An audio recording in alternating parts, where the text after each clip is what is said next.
Bueno, vamos a ir a lo que nos reúne en este día, que es hablar acerca de la naturaleza del Señor Jesucristo. Para eso invitamos a nuestro estimado Alejandro, ya que la vez anterior estuvimos conversando con nuestro amigo también Edgar Gañán, que nos entregaba una visión totalmente distinta a lo que habíamos visto en el canal, que es el unitarismo.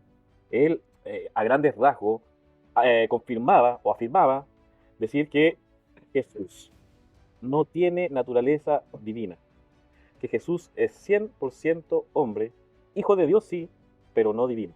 Así es que bueno, lo dejo, yo sé que estuvo viendo el video, está bien informado, así es que lo dejamos para poder escucharle sin más preámbulos.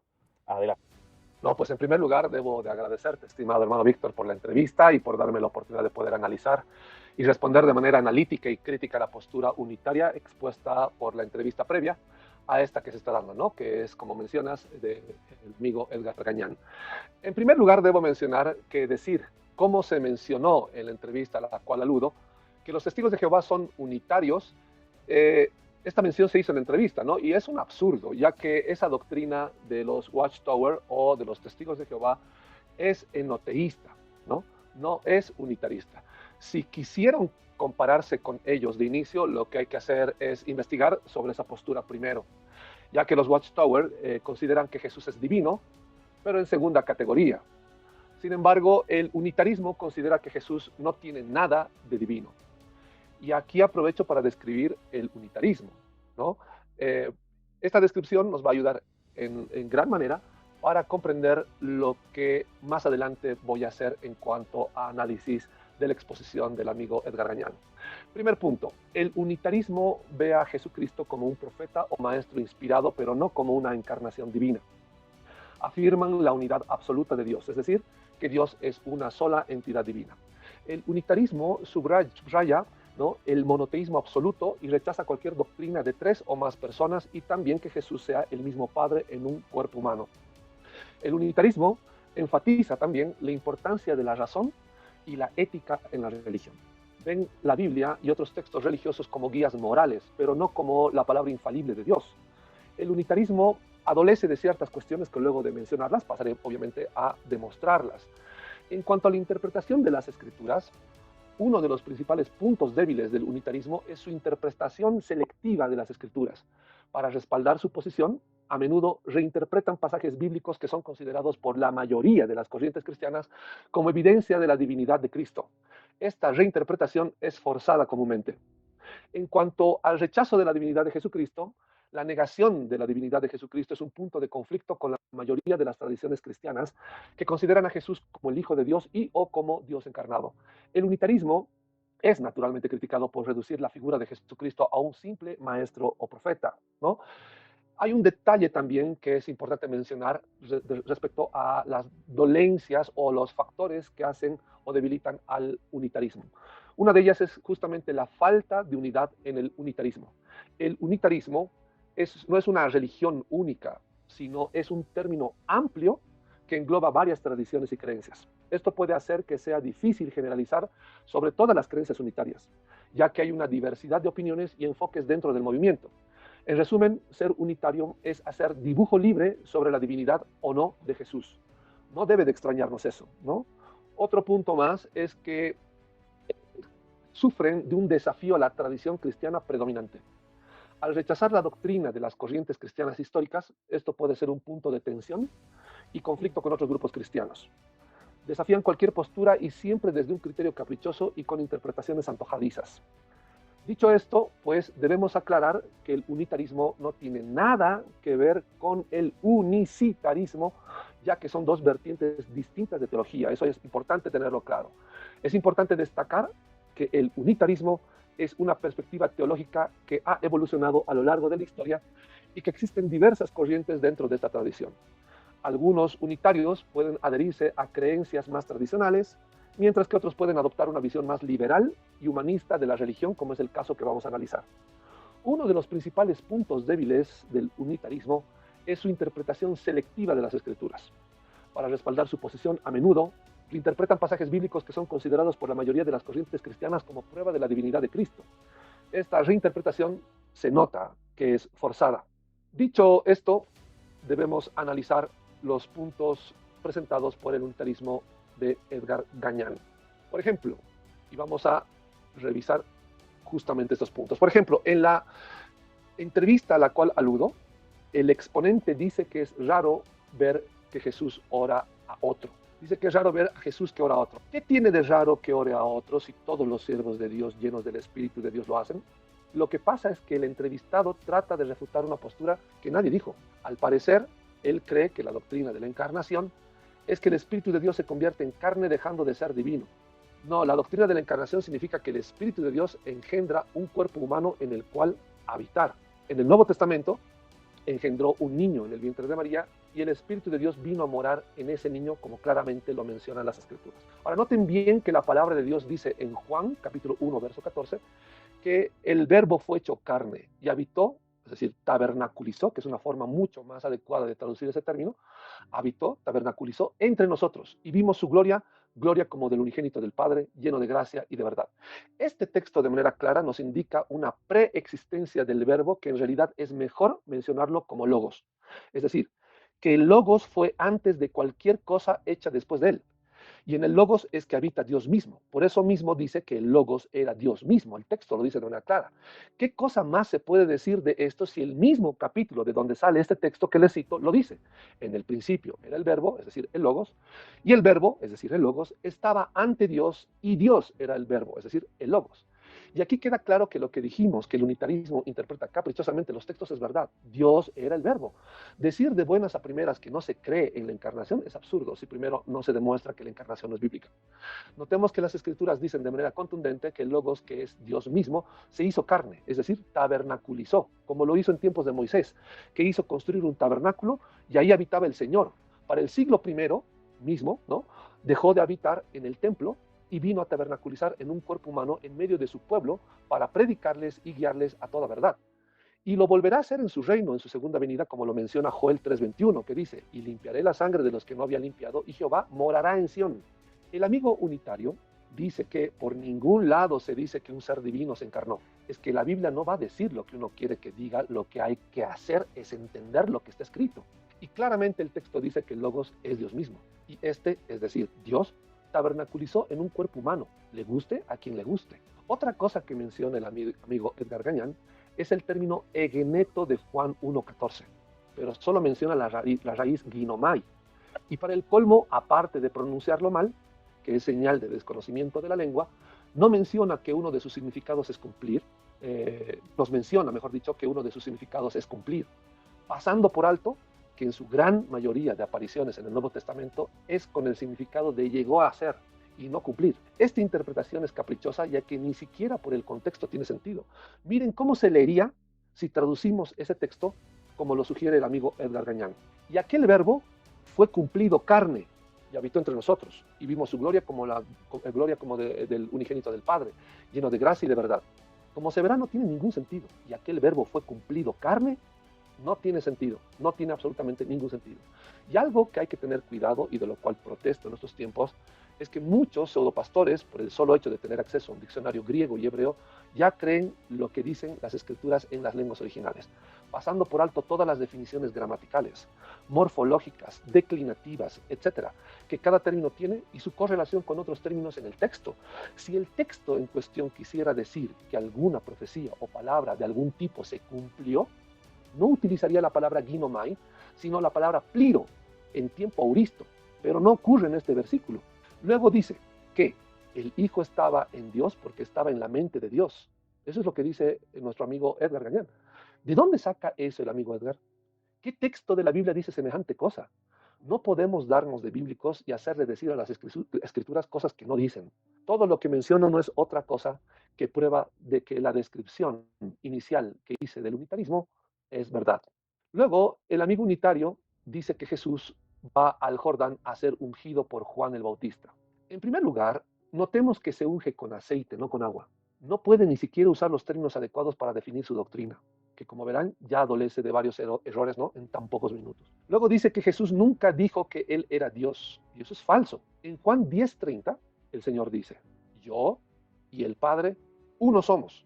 Ahora, para que nadie le haga decir al Señor lo que no dijo, veamos qué significa esta frase. En Juan 14 verso 8 al 9 dice, Felipe le dijo, Señor, muéstranos el Padre y nos basta. Jesús le dijo, ¿tanto tiempo hace que estoy con vosotros y no me has conocido, Felipe? El que me ha visto a mí, ha visto al Padre. Como dices tú, muéstranos el Padre. Entonces, con el texto de Juan 1 y bajo el mismo testimonio del mismo autor en otro capítulo del mismo libro, podemos llegar a la conclusión de que Jesús es el mismo Padre, pero en el Espíritu, porque en el cuerpo es el Hijo. Es decir, Jesús es Hijo en cuanto al cuerpo y Padre en cuanto al Espíritu. Por eso dice que nadie puede llegar al Padre si no es por Él, porque quien cree en el Señor Jesús, inevitablemente está creyendo en el Padre que habita en Él. El amigo Edgar Gañán también dice que el Señor Jesús nunca dijo que era el Padre, pero claro que lo dijo en el pasaje que acabamos de leer, Juan 14, 8 al 9. Lo que nuevamente vemos es que el entrevistado lo que quiere es que la Biblia diga lo que él quiere que diga, como quiere que se diga, y no lo que Dios dijo para que uno pueda entenderlo. Que el Señor o al Señor le pregunten por el Padre y Él responda que tanto tiempo está con ellos y aún no le han conocido, es la mejor forma de decir que Él es el Padre. Al buen entendedor, pocas palabras. En resumen, si Jesús reconoce que Dios y se testifica por medio del apóstol Juan, ¿por qué no creerle? ¿Por qué no creerle que Él mismo es Dios? Si Jesús no es Dios mismo, haber dicho todo esto que acabo de citar del Evangelio de Juan, vendría a ser mentira. Y Jesús no miente, porque el poder que tenía venía del Padre que moraba en Él. Y las palabras que decía no venían de Él, sino del Padre que mora en Él. Es más, Juan 14:10 es la evidencia. Escuchen bien lo que dice. ¿No crees que yo soy en el Padre y el Padre en mí? Las palabras que yo os hablo, no las hablo por mi propia cuenta, sino que el Padre que mora en mí, Él hace las obras. Me parece que para tener una postura doctrinal, primero, mi doctrina tiene que ser bíblica. Mientras tanto, es solo el capricho humanista el que me empuja a decir lo que me conviene para no ser responsable ante Dios de mis actos, minimizando así la exigencia que nuestro Señor nos da, de las cuales queremos rehuir. Otro criterio que tiene el amigo Edgar es la de decir que la única misión de vida del Señor Jesús es que el mundo crea que es el Hijo de Dios, omitiendo que ese no es el punto del Evangelio. Es ridículamente falso lo que dice.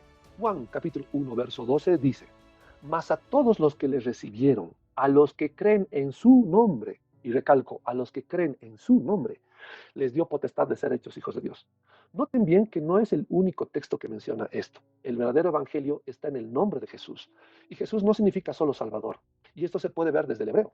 Jesús significa Yahvé es el Salvador.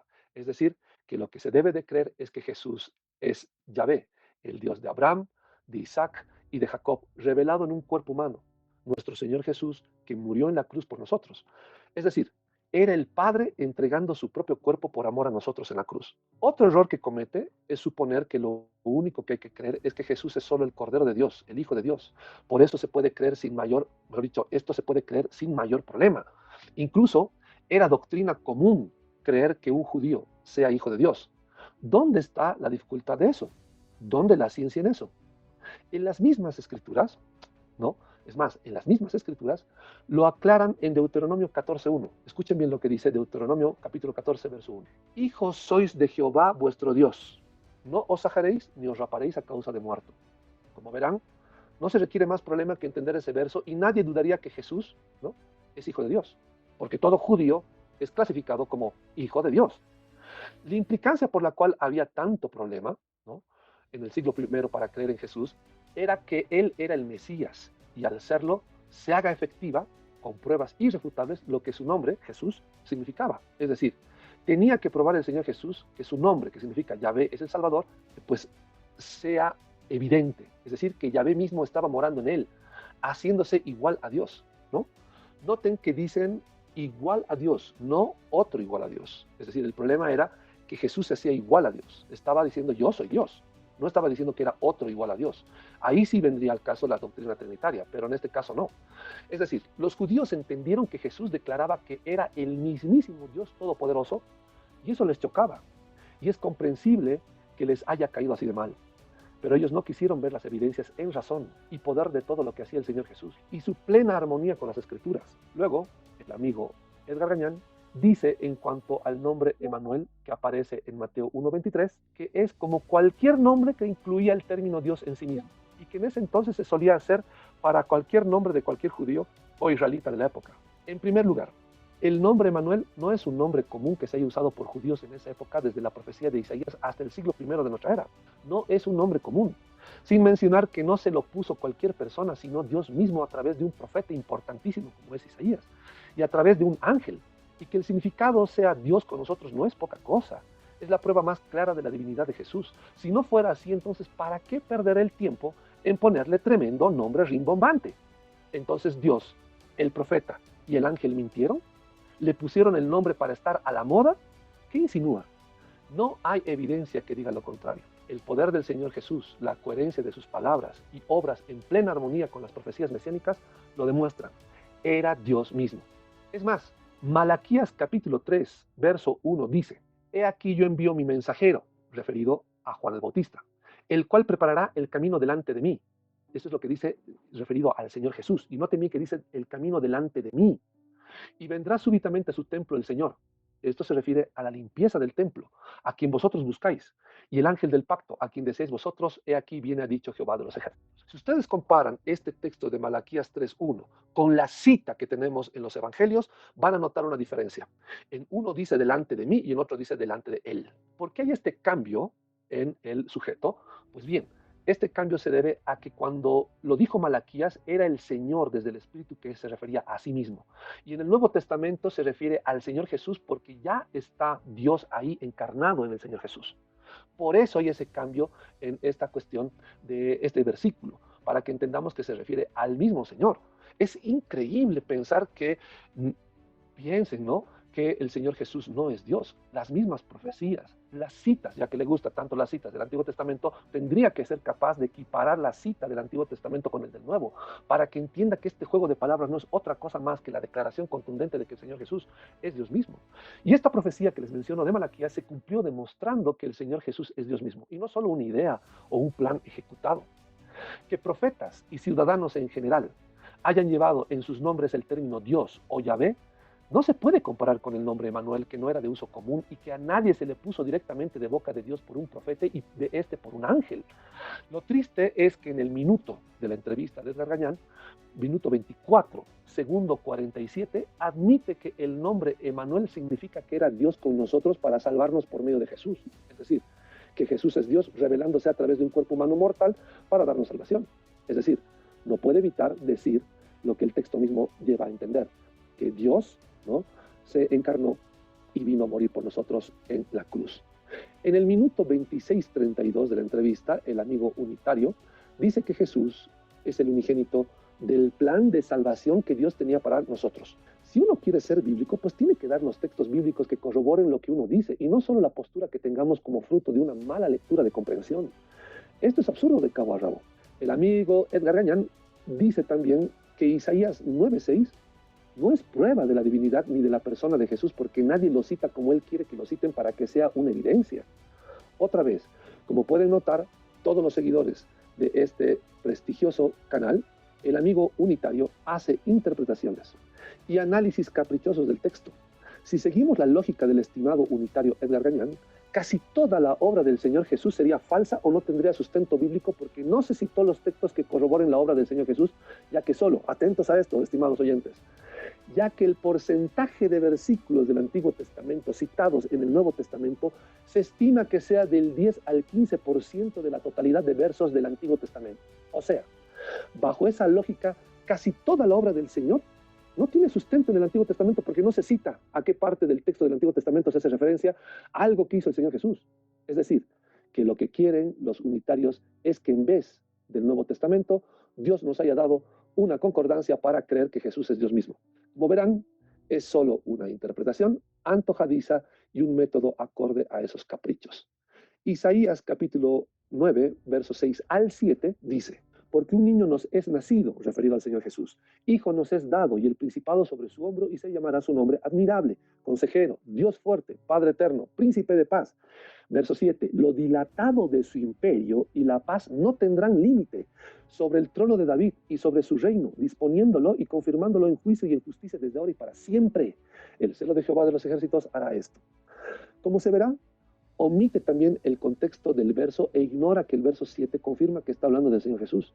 Entonces, ¿por qué creen que los evangelistas se mataron explicando a detalle que Jesús es descendiente de David? ¿Para qué? Si la profecía dice que es el trono de David el que va a permanecer para siempre, referido a un descendiente que va a gobernar por la eternidad.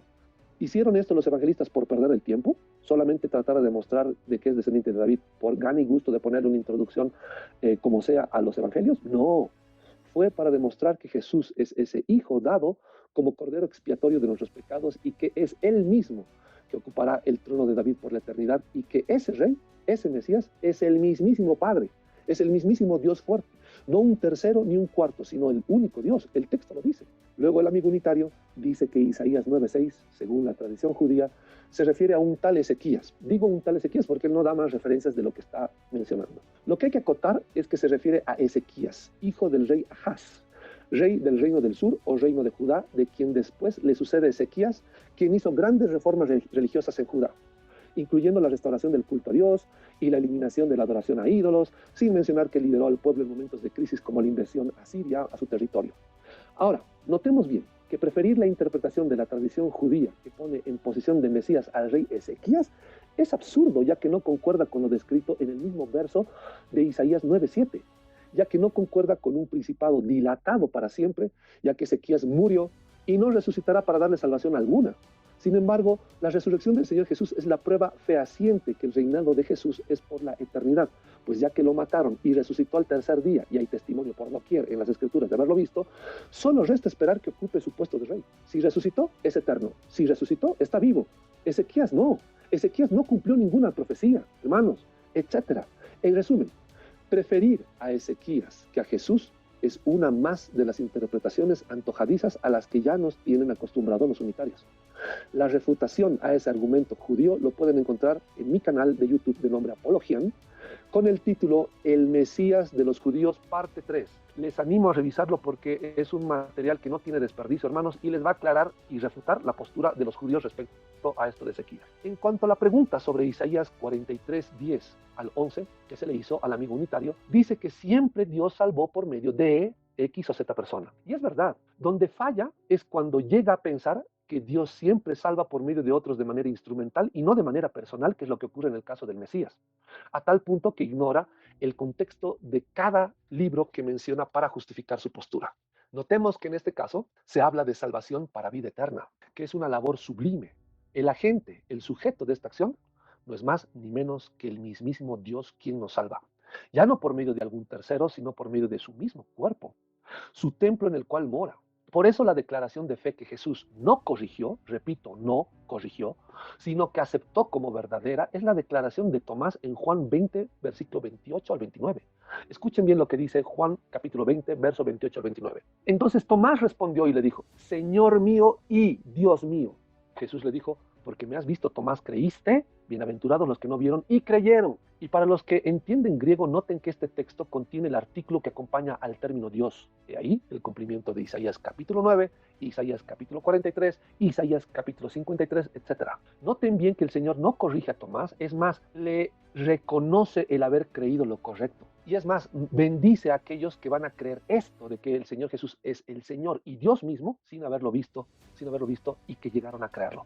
Después el estimado unitario dice que en Juan capítulo 1, verso 1, en adelante, hace uso del término logos, pero que Juan está pensando en hebreo para hacer uso de la palabra logos y que su equivalente es dabar, el término dabar en hebreo. En primer lugar, debemos notar que el estimado Edgar Gañán no tiene conocimiento ni de griego, ni de filosofía, ni de historia, y de manera clara tampoco de hebreo.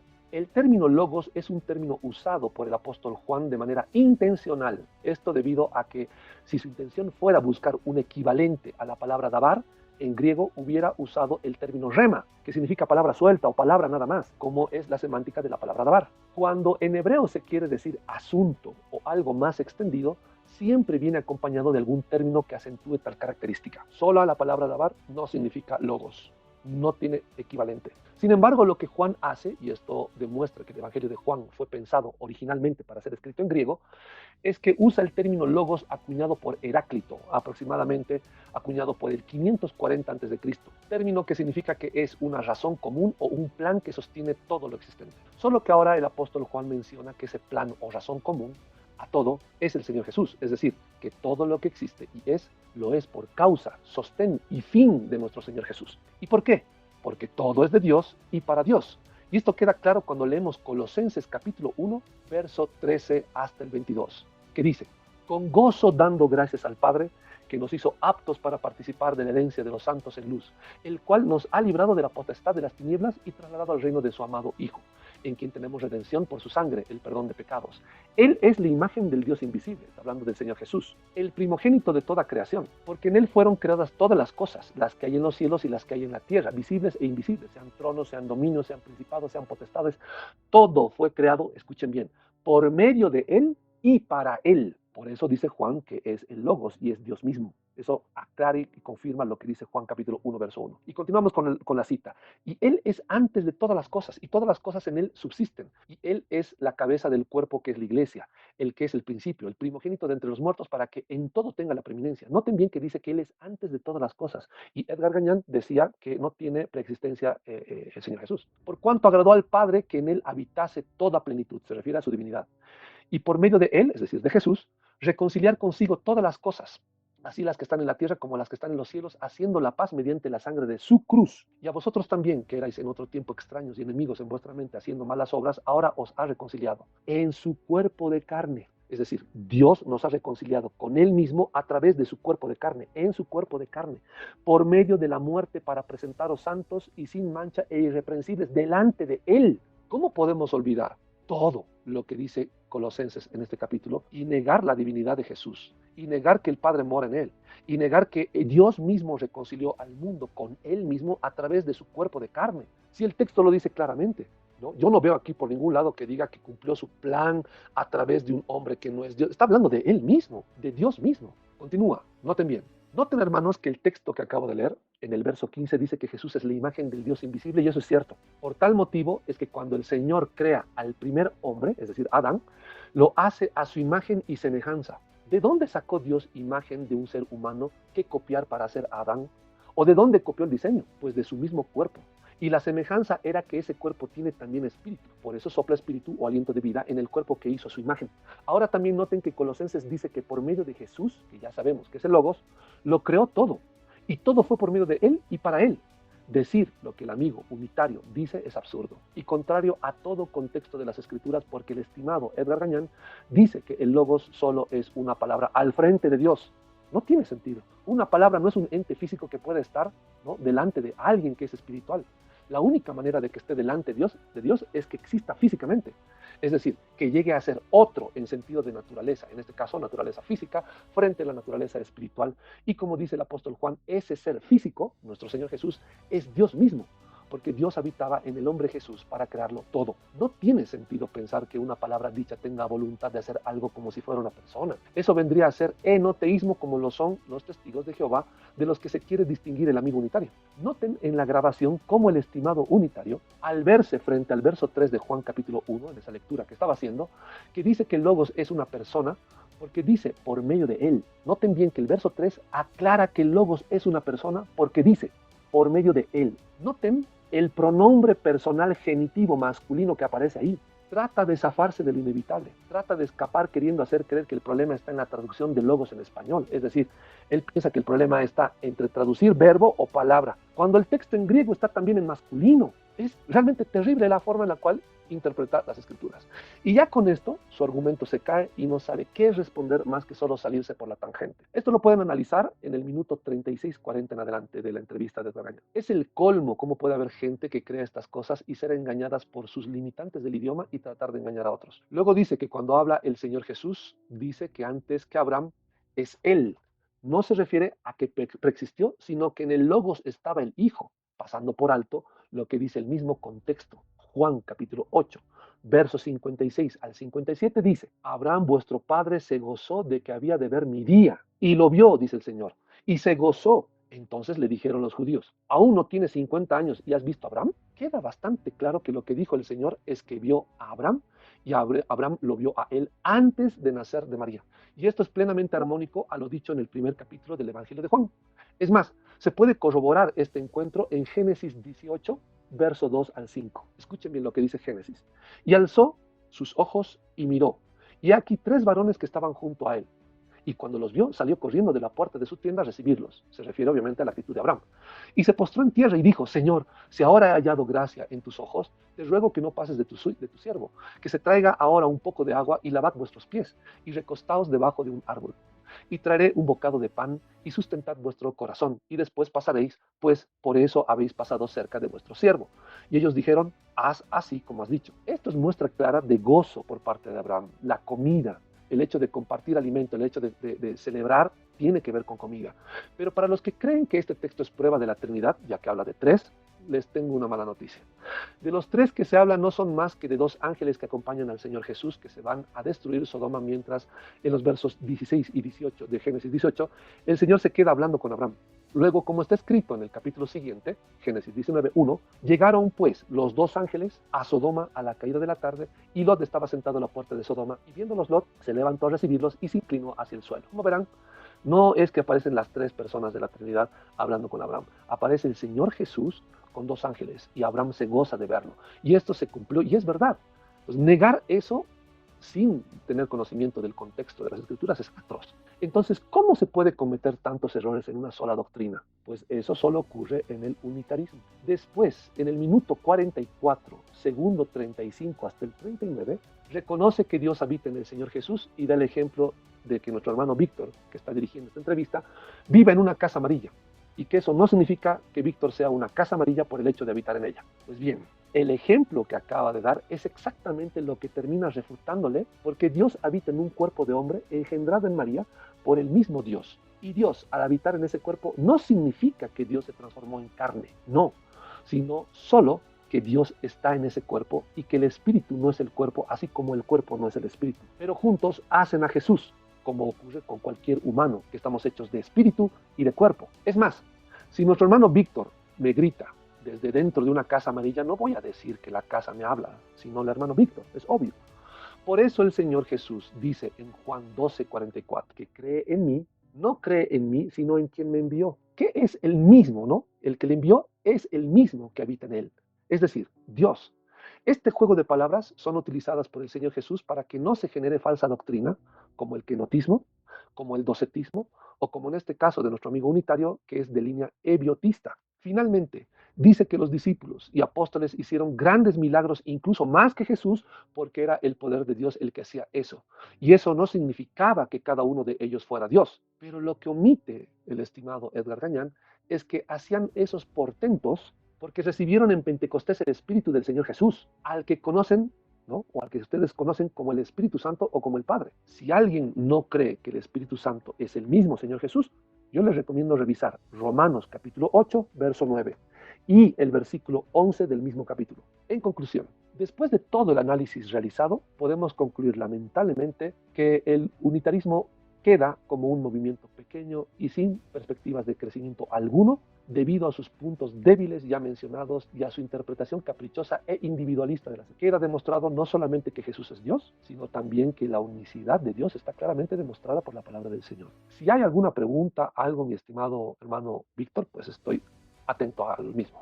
No, mire, no le quise interrumpir porque sé que quizás hubiese estorbado más que haber aportado, debido a que, claro, se ve la dedicación también que hubo en este estudio.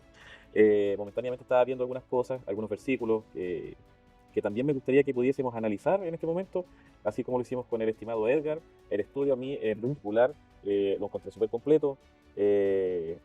Para las personas que, o sea, lo que más importa es que lo escuche, ¿cierto? Y pueda analizarlo la gente que cree en esta doctrina unitaria, ya que ellos pueden hacer un análisis y una comparación seria, que es lo que importa, más allá de más allá de ir al ataque personal, sino que ir al argumento y poder analizar de forma seria, como decía anteriormente. Vamos a analizar algunos versículos, ya que no le quiero quitar tanto tiempo tampoco, y y ahí usted me da la interpretación, ¿cierto?, que usted estime correcta. Vamos a ir, no, pero antes de eso, me parece mucho que usted habló acerca de que Jesús habría quizás afirmado que era divino, o que era Dios, ya que el estimado Edgar dijo, ¿cierto?, que Jesús en ninguna parte, perdón, había, en el Nuevo Testamento dice que es Dios. Por lo tanto, eso podríamos concluirlo como que Jesús no participa de la naturaleza divina.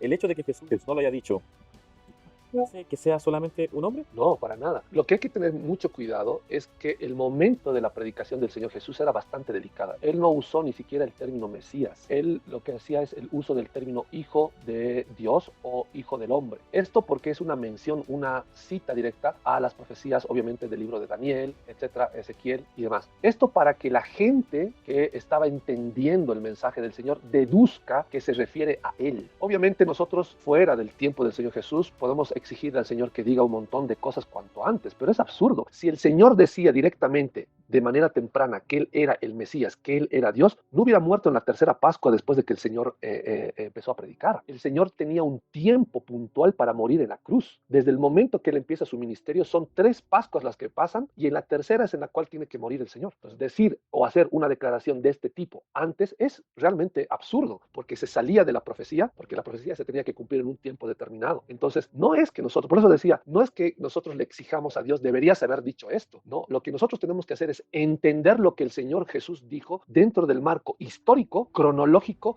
y contextual, para que nosotros sepamos y le demos la razón al Señor, porque para eso fácilmente el Señor podía haber dicho una declaración de fe de cualquier iglesia a los 10 minutos de haber empezado a predicar y hubiese terminado muerto a los 10 minutos de haberlo dicho. Entonces no tiene ningún sentido. Lo que el Señor sí dice, y lo dice sin decirlo, sin mencionarlo, es escuchar la declaración de Tomás y no corregirle a Tomás, mi Señor y mi Dios. Y el Señor no dice absolutamente nada. Era el mejor momento para decirle, Tomás, no me digas Dios, yo solamente el Padre, yo solamente soy un siervo que ha venido a cumplir la palabra, el logos del Señor. No dice nada de eso. El Señor en su silencio admite que lo que dice Tomás es verdad. Es más, lo corrobora cuando dice, habiendo visto, ¿recién crees? Le dice. Claro, claro. Es decir, está confirmando la fe de Tomás. Claro, lo que nos dice usted entonces que no es necesario que Jesús lo haya dicho, lo haya afirmado, ¿cierto? Ya que el mismo texto indicaría por sí solo que Jesús...